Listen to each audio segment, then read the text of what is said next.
Noong 2019, isang truck driver na si Kuya Lemuel ang binigyan ng booking mula Tacloban pa Katarman.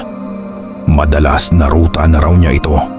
Pero ng gabing iyon, may nangyaring hindi niya malilimutan. Ang babaeng pasahero.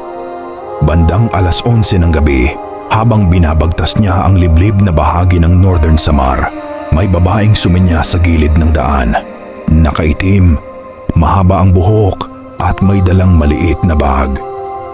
"Kuya, pasabay po." Pabiringan, napakunot noo si Lemuel. Alam niyang walang ganung barangay o lungsod doon. Pero dahil sa awa, pinasakay niya. Tahimik ang babae, nakatingin lang sa labas. Mabango, maayos ang damit, parang taga-syudad. Pero ang lamig ng upuan sa tabi niya, kahit hindi naka-aircon ng truck.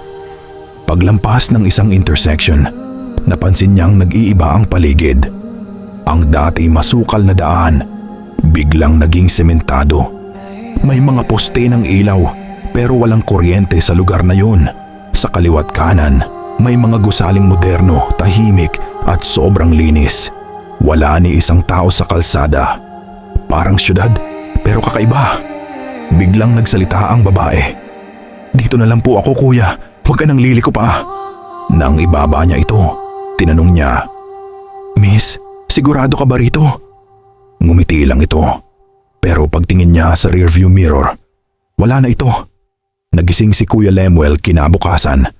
Nasa loob siya ng truck, pero nakaparada ito sa gitna ng masukal na gubat.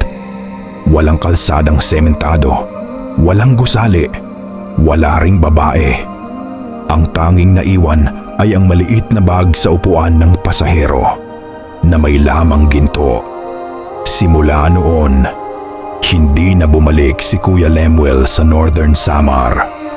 Ayon sa mga matanda, kung may humihingi ng sakay pabiringan, huwag mong tanggihan, pero huwag mo ring sundan. Hindi ka na makakauwi.